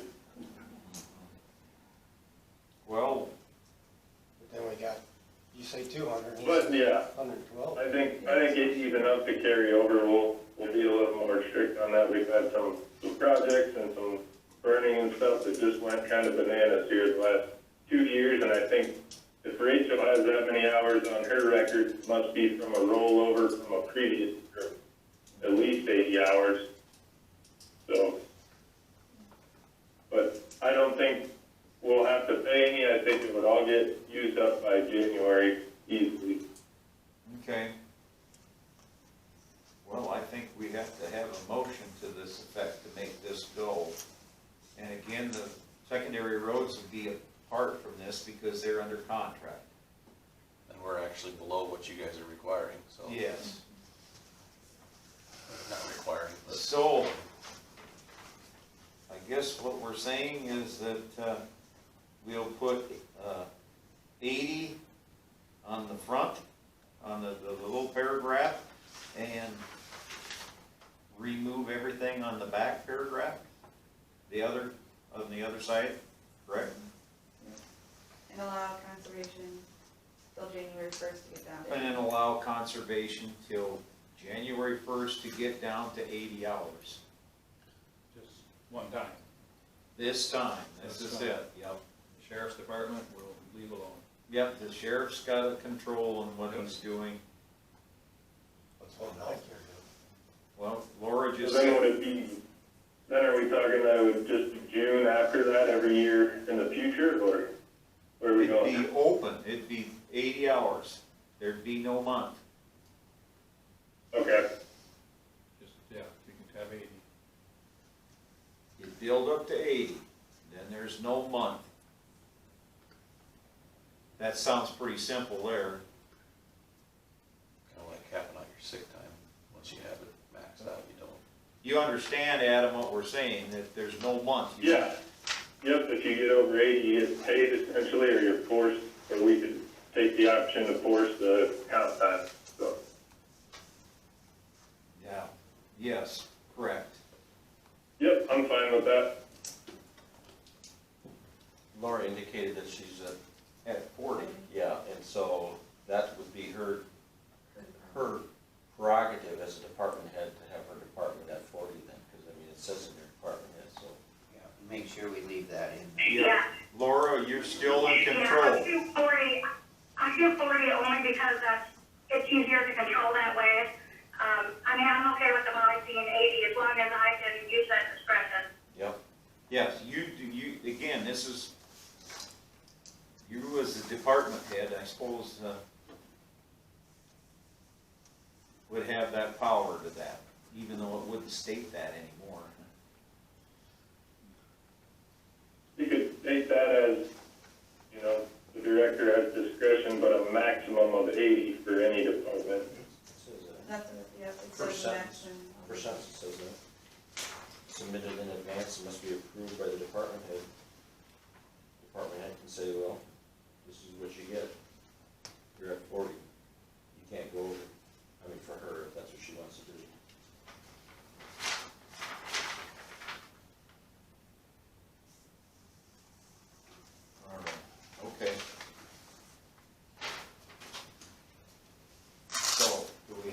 Any motions for that effect? I'll move to make that motion. I would like, Rachel, can you help me on the motion? So if you wanna keep this bottom line and you switch 40 hours to 80 hours, and you remove this first paragraph on page 10, and then allow conservation to get down to 80 hours of comp time by January 1st. Sound okay? I think so. I think it's understandable. Todd has made a motion. I'll second that.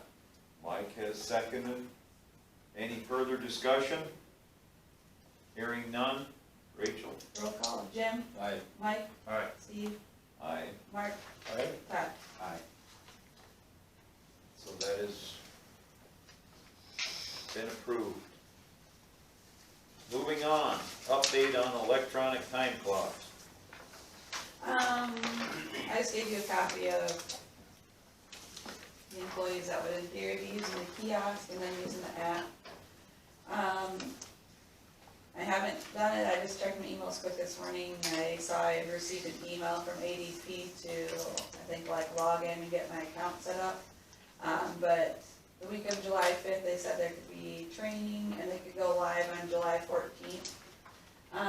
That's a Wednesday, so I would suggest doing it at the beginning of a payroll, like the next beginning of payroll, doing that instead of the middle of one. But that's just my update. Okay.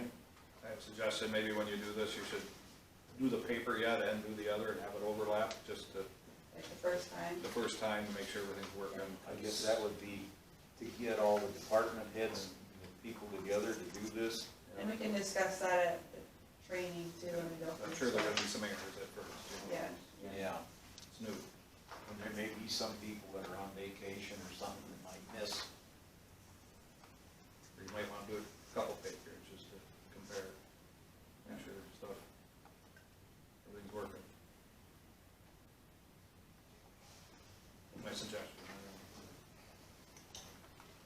So I have a comment in regards to the time clocks, that I know there's been some employees and possible departments that are just, I don't want to say nervous about it or concerned about it. And we're not trying to do anything, we're just trying to make things more efficient as far as the way we do this process. And the board has been generous in regards to things that departments want to do for efficiencies within their departments. The last board approved some laptops for the units or the sheriff's department units. They're fairly expensive laptops. The board said, yep, makes your department run more efficiently. We'll do that. Secondary roads wanted an excavator, now a trailer. It's more efficient for the department. The board approved that. Conservation wanted a wetlands project approved. Also wanted help purchasing some ground. Board said, yep, we approved that.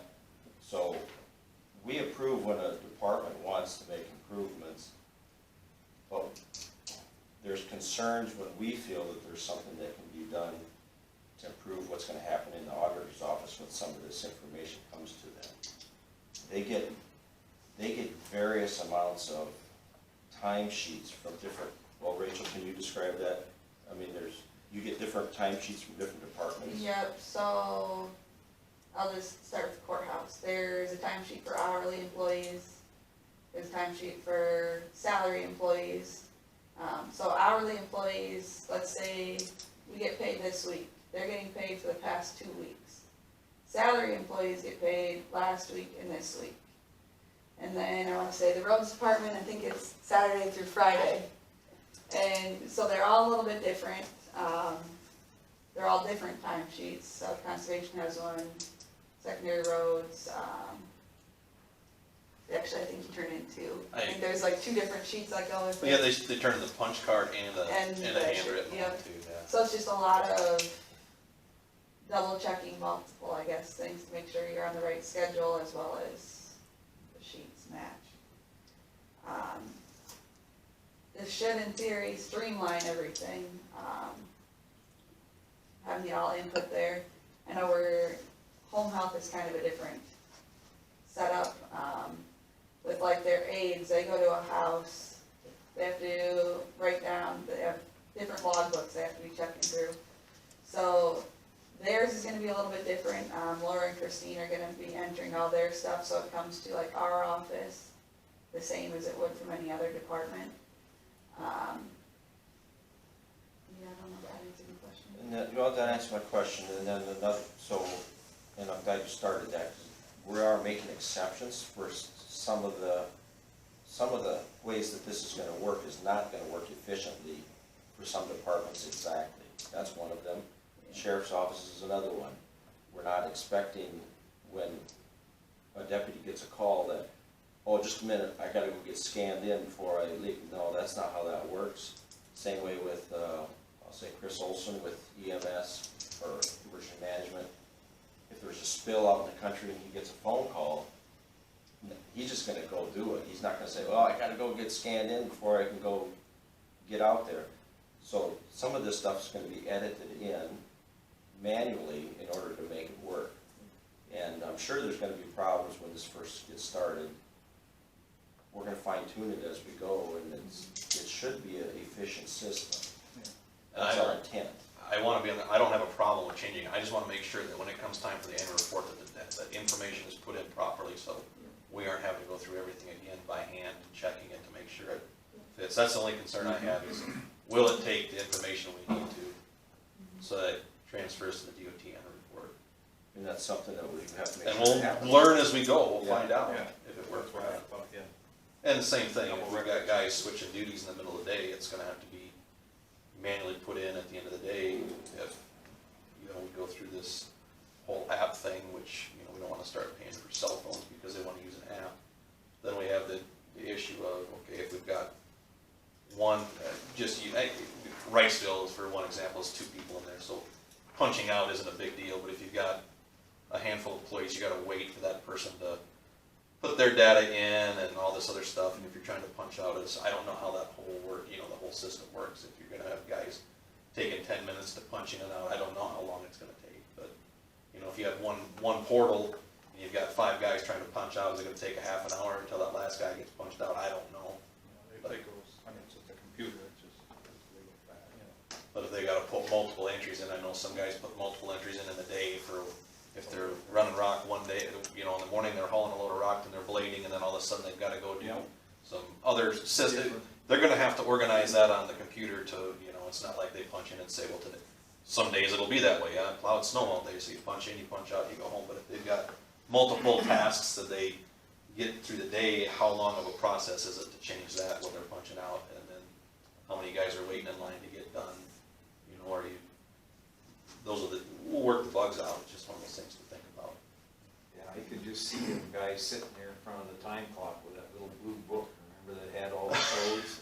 That's different now, it's a bigger, Well, it's gonna take time. it will, I mean, it will. Yeah. where I came from, and I know 2 other supervisors got it, and sometimes you gotta holler at your supervisor or the guy next to you and say, hey, how come this wasn't, but after a little, after some. It's a learning process, we'll get through it. And we always had a lot of numbers to put in for different jobs Yeah. and stuff, and so it got, but I can tell you that a year down the road, the foreman and supervisor said, you taking too long to punch in and out, you can, don't let it drag out, they know what they're doing, they know the numbers, I've gone through your payroll and claims, and I know what a lot of the numbers are already, just by, so, personally, going through it, you need to work bugs out, but they'll all be fine with it. Yeah, they're streamlined right now, but having the opportunity to use more of our codes can really fine tune our annual report too, so. Yeah. But they've gotta understand what codes to use, and right now, And what we it'll do. work out in an emergency situation, Yeah. you'll have all that paperwork for the. No, I'm not opposed to it, I just wanna make sure that when it's all said and done, that the annual report gets put through and Can you guys hear me? Yes. This is Jessa with Public Health. As a former HR person, salary people or elected officials should not have to clock in and out. if they're taking vacation or time, they just turn that in, but they should not have to clock in and out. It's actually against the law for salary people to clock in and out. According to our handbook, only elected officials do not fill out a timesheet. Did you get that? And the salary, there's HR individuals, or an HR individual, not asking anyone, but the HR person, but salary individuals are not required to clock in and out either. That'd be a board decision, because that's how the handbook is. I think there, if I remember, if I know, I think the hospital, they require their salariable people to do it, but that's something we're gonna have to decide, I guess. This is Mark. This is Mark, and I would be very, very, very cautious about having salary people clock in and out. Jessa, did you say, I think that may violate some of those Fair Labor Standard Act rules. Because once you start keeping track of a person's hours, then you run into some things I don't think you want to run into. I'm just throwing that out there, that I agree with Jessa. Before you start making salary people, elected officials, clock in or out, you better verify that you can do that. And as a former HR person, 2 years ago, it is a law at the time, and I believe nothing has changed with that. And I don't clock in and out at our job, I just basically told what hours I do, because I do public health, I do regular office, and it gets taken out of different pay grades or pay area.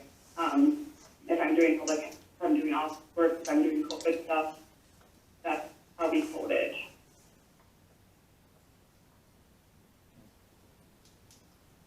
Okay. We'll look into it.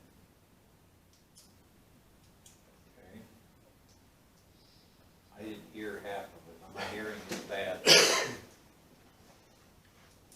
I guess if it's against the law, which we should better look into, then we need to adjust. I mean, Are salary people filling out timesheets now?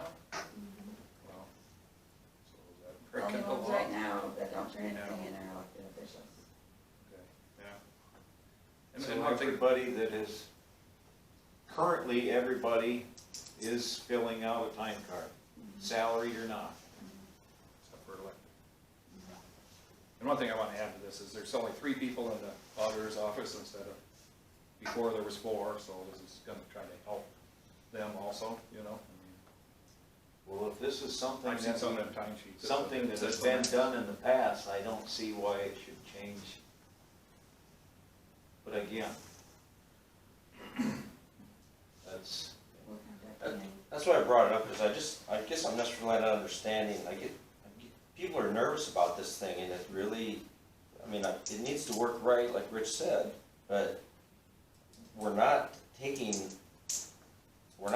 pay from people. I mean, they're gonna get paid what they work, and I'm not really quite understanding it, but I brought it up to maybe bring people to Yeah. relax a little bit.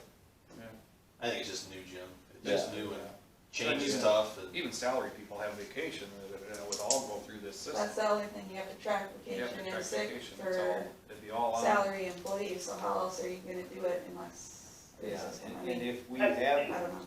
if we have been currently doing salaried people with time cards, I don't see that any difference would be with this. As Mark said, you have to look at a legal thing, see what's going on with that. Yes. All right. I'm just gonna throw out a comment. I think what's motivating this, and if I'm wrong, tell me, but what's motivating this is a problem employee that's not getting timesheets in when they're supposed to. Still gonna have a problem employee unless the department head takes care of that person, even under this system. So that's what upsets me about having to change, because somebody in another department isn't doing what they're supposed to be doing. That affects my office and my department. We have 3 ways right now that our time is being accounted for: the CAD system, the logs the deputies do, and the timesheets. Now I'm gonna add a 4th. I just wanna throw that out, that the problem employee is still gonna be with us, despite this system. And if I'm wrong, correct me and I'll apologize and move forward. But if that's what's motivating it, then there's gonna be something else 2 months down the road, 3 months down the road that we don't even know about yet. So we gotta take care of that problem, and then the rest of this probably isn't a problem. Yeah. That's my take. That's all I got, thank you. No, that's I'll fine. sit and listen. No, that's all right. I think it's more of an efficiency thing, is to try to make things work better. And it's, at least that's not my But if things are intent. working fine in departments, why are we switching it? Why don't we just do it for that one department that has the problem? We're trying to make it more efficient in our office because we did eliminate one position, so the deputies now have more work to do. If they have to spend still as much time waiting for things, they're wasting time that they could be doing other things. Rachel, correct me if I'm wrong again. When we report these hours electronically, a supervisor still has to, or the person in charge at that time still has to go through that and then report it to your office. So the human element is still there, right? So you can have it set up to where like your employees you'd have to give the okay. Or you can have it go directly to, like Lindsay. Without a supervisor approving those hours, we don't know what they're reporting. Right. So for it We to had it go set up directly. so everyone would, yeah. Yeah, so for me to have it go directly to Lindsay, I wouldn't do that, because I need to see what these guys are putting down. Yeah. So the human element is still there, and the delay in reporting could still occur. Yep, it would, in theory, be in there right away at 8 o'clock on Monday morning for you to look at, In theory. right. If it's all entered correct, if you do it correctly, everyone's clocking in on time. And so from that department head, or that person assigned those hours, to move it forward then to the courthouse, is still, Could potentially, yeah. By doing this, can you eliminate one of your processes? Your time cards, so you still have the 3? yeah, Mark, I could eliminate all 4 of them, or all 3 of them, yes, we could. But it works for us. We're not the problem, No. and I'm having to change because somebody else is. And that's upsetting to me. Could you just set a deadline of when you need these timesheets in? We have it now, Casey. And if it's not met, then address the issue? That's what we're at right now. Okay, I may be a little naive, because I'm not sure if there was a problem, but I don't know everything. But where I came from, we moved to electronic time keeping to, eventually it sped up the process. When they punched everything in, at the end of the day, Greg, you're correct, the supervisor did have to go in his office, record all that information, but instead of doing all handwritten paperwork, then he just pushed a button, send, it went directly to the HR for the payroll, and then she had to, everything was still on a computer. But my take on this was when Mike and Mark were talking about that's what they do at their jobs, that's what I did at my job. I'm thinking we're just moving into, I use the 21st century. Sure. And I'm sorry, but and just kind of eliminating some paperwork. Yep. So if there's a problem, I don't know. Personally, I don't know what the problem is. But I don't think anybody has ever said that the employee themselves hasn't reported their hours on time. It's Correct. just the person in charge of reporting those hours to the courthouse isn't getting them in on time. Okay. And then one step I left out too, Lindsay has to go through, she goes through each pay sheet and verifies all the time, adds up on each one. And then she has to manually enter all those in the computer. And I'm gonna use home health for an example, just because they have different codes that they get paid out of, or different line items. That could be 4 or 5 different line items that she has to enter in there for each employee. I don't know. It was just an answer for us potentially to help, but. So I think, Currently, all I, the houses- no, excuse me just a minute, I wanna say something, excuse me, I wanna say something first. I don't think the board has ever made it a reference that this is based on an employee or in a department. So I wanna be clear about that. When I started this was based on, this is a more efficient system. So I don't want it to be a board thing that we are pointing fingers at an employee or at a department, because I don't believe the five of us have ever said that. I want that to be clear. Maybe I haven't said that, but other people have said that it's based on a department. Other people, not this board. Jim, have we also verified that Solutions can take the import it into the system to make it more efficient? We haven't even done a sample import They need, for the Solutions side that we're assuming can be done. So unless that can be done, we don't know if it will be more efficient. we've talked with the Solutions, and once we get the training, we just have to send them the information, and they'll work on getting a file import for it. I would be willing to bet 50 years, no more than that, because I'm that old. I'll use secondary roads. Those guys just showed up for work and they were paid. The day that they said, you gotta start filling out a time card, writing it down, they probably had a big revolt as far as, well, what's going on now? How come we gotta be doing this? What are you doing to us? This is not that big a deal. So, I wanna try it. It's that simple. There's things that need to be figured out, I'll agree. I don't want it to be a burden for the department. That is not my intent either. I just think we need to work through some of this stuff. And I don't want to be pointing fingers at individuals, blaming an individual or a department for what we're doing. I'm not gonna do that. Jim, I can see the efficiency where we don't have to go to every shop every morning when time is due to go pick it up, to get it to our office in a timely manner so we can get it turned in. If it's electronic, it can already be there without having to run around the county to pick it up. I can see the efficiency there. And the other would be FEMA. Yeah. A big deal there with FEMA. That's a big trouble trying to keep track of everything with FEMA. That's what I thought too, just trying to be more efficient, catch up with the 21st century. You know, one less person in the auditor's office, you don't have to drive around, you know, I mean, there's just, that's the reasons I think we're doing this, but I didn't know we were pointing fingers either. My biggest reason was all the timesheets, it takes a handwriting analysis to decipher them all. I've looked at a couple of them, and I I've looked at some can't too, make and I heads or can't tails. make them out, you know, I don't know how Lindsay does it. Just to keep everything uniform. I just want to, this is Laura with Public Health. I just want to point out, we don't turn in timesheets. We turn in claims that just, it gives the hours, the different hours, whether they use benefits or regular hours with the amounts. We don't turn in handwritten timesheets from Mitchell County Home Health and Public Health. Which again is. So I feel like we do kind of make it easy for them. Yeah, I mean, theirs are great, they're clear, those are easy to read, but it's just another, it's a different sheet that's different than everyone else's as well. Another, Keep everything uniform. It'll be more uniform.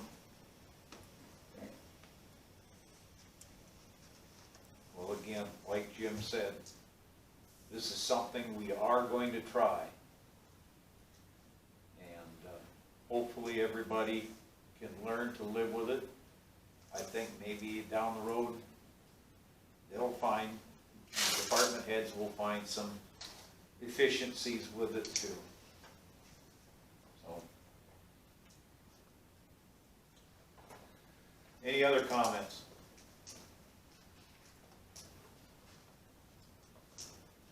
Hearing none. We will move on to items of note. Meetings attended. Jim? I had a webinar last week in regards to the recovery funds that we're gonna get. I'll be real brief. Everything that we can spend the money on is COVID related, with the exception of lost revenue seems to be an avenue that we could pursue. An example would be local option sales tax. Anything that we lost in local option sales tax, we can be reimbursed for, and that money can be used for non-COVID related expenditures. Otherwise, a lot of things have to be COVID related, the building we're building. So department heads are gonna maybe have to come up with some ideas where maybe they lost some revenue, or come up with ideas as far as COVID expenditures that we could figure out how to spend some of this. Can I ask a dumb question? Yes. So with the local option, if we figure out what the difference is, like, do I have to take so many months or the same month for the past 30 years and find an average, or how do I do that? They have, on ISAC, there's a calculator, I'll call it. Okay. And there's a hyperlink that you can get to it, Okay. and I think that will help with some of Figure it that, out. yeah. Did the road use tax go down during COVID too? Yeah, they reimbursed us. Oh, they did reimburse you, right? Otherwise, I was gonna say that'd be a place to. Okay, sorry. And property taxes didn't change, Yeah, still collect the property I was just wondering if nothing changed on your end, really? Not really, no, other than if we had more hand sanitizer, I mean, you're not gonna get $1 million worth of that, but, no, the road use tax money, that all, when the state got their money for their COVID relief, they put it back into the road use tax fund that got dispersed through the way the formulas work for that. Yeah. Could you use culvert expenses going up? Pardon me? Like culvert went up. Well, yeah, I mean, those prices have gone up, due to, I don't know if it's COVID or manufacturing or the freeze in Texas. I mean, hard to say why the prices have gone up on certain materials, but I'd I say don't it's know. COVID. What's that? I'd say it's COVID. Virtually I mean, they blame anything. everything on it. Well, and About anything. I've only ordered pipe right now to what we need, because I'm not gonna have an inventory of overpriced pipe set in the Right. yard. I'm only gonna buy it when I need it until the prices get to be reasonable again. Right, yeah. So I didn't think it was worth paying 3 times what we normally pay and then have it set in the yard. If prices go down, we've got, we'll just buy what we need when we need it until we get better pricing. Has the sheriff's department had any additional COVID expense, or just hand sanitizer too? Yep, we just come to work, do what we gotta do, so no, not really, Mike. We're good. Well, We gotta figure out a way to. I think as time goes here a little bit, that other entities will figure out ways that are more apt to maybe utilize that money, maybe a little. There'll be an underhanded way of using it legitly. You know what I'm saying? Somebody will come up with a way to figure out A gray area. a gray area Or to the- utilize money. So, Or yes. they'll change the guidelines to loosen it up a little bit, or. I'll email Stuff Laura and like- make sure they've got Well, reimbursed for everything too. That'd be a big one. them gray areas are the ones that are gonna get. I'd hate to send it back. There you go, that's correct. And that's what I'm saying. With time, I think, watching other counties and other departments, you will see how they are doing it, and it may be a little scrupulous, but it still will be underneath the guidelines. How much time is there? Until 23. You have to have it committed by 2024 and expensed by 2026. And that comes in two different sessions? Yeah, we got 1.02 million last month. Okay. So, anyways, is there any more discussion on that? If not, Mike, have you got a meeting? I didn't have a meeting this time. Okay, I had a wellness meeting.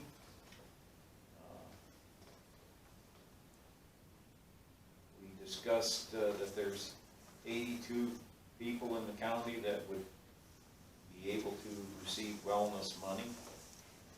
And also discussed that for the 2021 plan, that's approximately 8,000 in premium savings to the county. Discussed assessments, we've got 27 done, we need 50 to get a point. Physicals, 12 done, we need 41 to get a point, 50 to get 2 points, 58 to get 3. prep kit for the pillar, which I think we did. Get that. Maybe a program update. I know the supervisor's got it.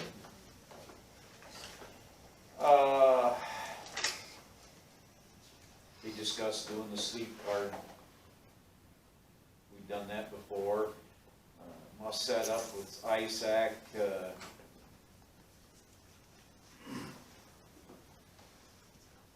Unused money goes back to ISAC, and that's the $100 per person that ISAC gives us. So each employee is able to do 4 pillars. And the incentive for completing the assessment and the physicals,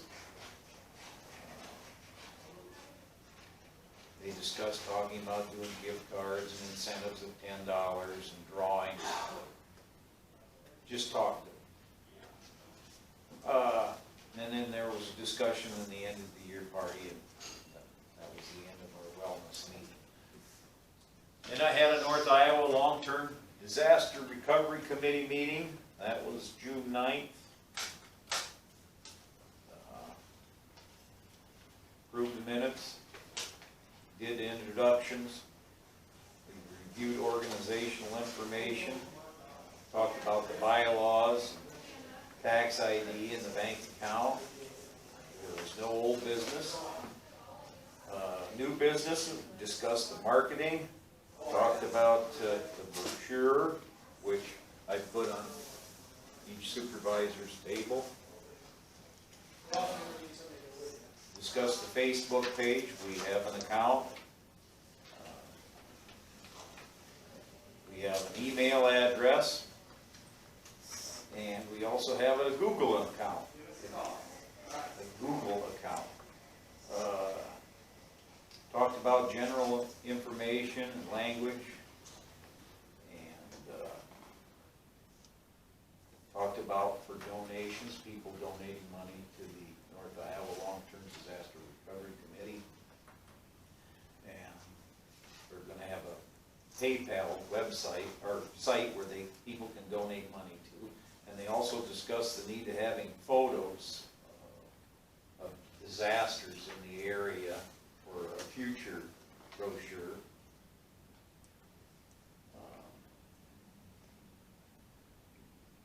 Anyways, next meeting will be August 11th. And then I had a landfill meeting on June 10th.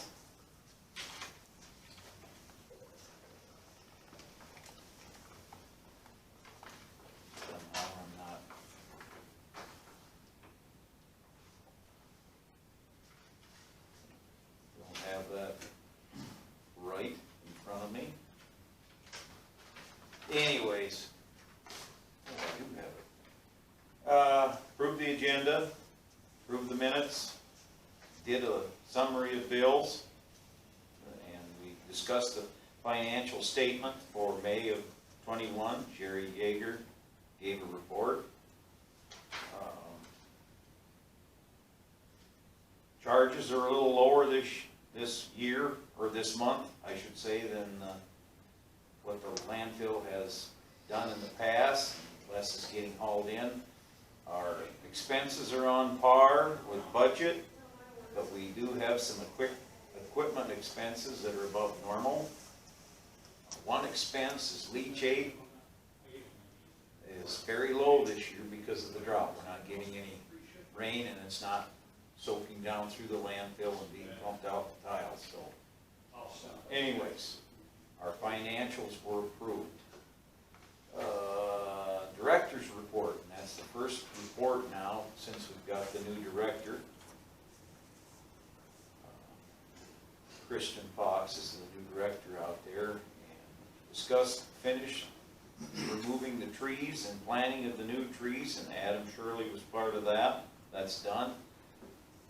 The hydro mulcher and pit boss. These are 2 new purchases. The hydro mulcher was used for spraying liquid on the landfill before it's covered. Kind of a greenish substance that It's also native leachate, which helps get the enzyme started in the process of deterioration before they shove dirt over it. And the pit boss is used to spray leachate. They bought it, it's not here yet. They got a new hire, Tom Brinkman from Charles City.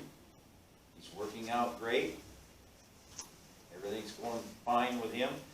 They unfortunately had 2 incidents. They call them accidents, but they're really incidents. They ran a raccoon through the radiator in the excavator. It caused $10,000 damage. And the machine is not fixed yet. Also, one of the employees was using the dozer to level out in the landfill.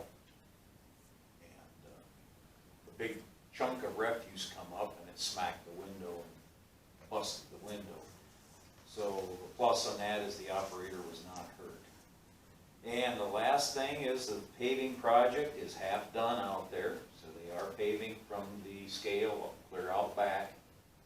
Anyways, it is half done and they'll finish the other half next week.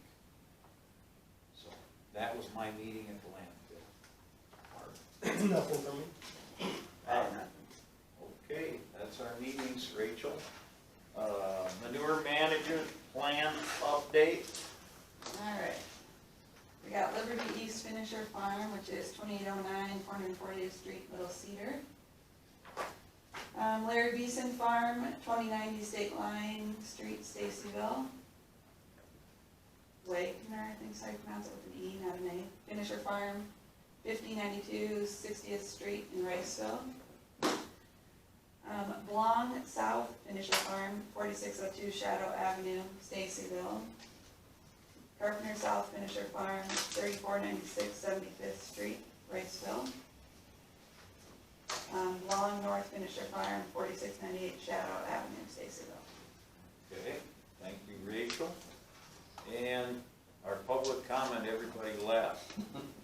So, with no public comment and a comment from Mark that we should start ending the meetings the way we're supposed to in the past, and that's how I was taught, is you just said that's the end of the meeting, it's done.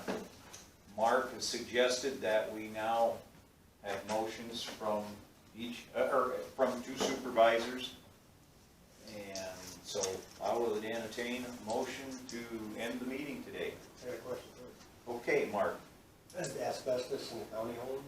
I'll email him again today. I emailed him June 1st, and I said I was going to email, I told myself I would email him June 15th. He has not replied. Yeah. Okay, that ain't going well. And I've called him in the past, and I always get voicemail. The thing is, he sent one of his guys up here to walk the building, and I walked the building with him, so that just tells me that he wanted to do the job. Yeah. So I'm just kind of perplexed. The last thing he did reply to me was that, I said, well, this was before the June 1st email. He said, well, the fire department wants to do it by a certain date, and the contractors want to do it by a certain date, so, where are you at with this? And he said, what's the latest that it can be done? So maybe he's busy, I think he's really busy, Not a good sign. but, so I don't have a good comment for you. Okay. I'll email him when we're done. At least he's responding, I guess, that's better than nothing. Well, that was 2 emails ago we responded. I wonder if he could give you a proxy. I'd like that. Yeah, I know. I will email him again today. I just wonder, Yep. fire department, I'm sure they're getting, Yep. Yes, because they had to burn it by such and such a date, correct? Yeah, they actually had most of the summer they could do it. Oh, okay, I thought it had to be done here by the tail end of June. No, they can do it, Okay. but, As long as we're scheduled, they Yeah. take a note. Because they only do what, 2 a year or something like that? two shingle jobs a year.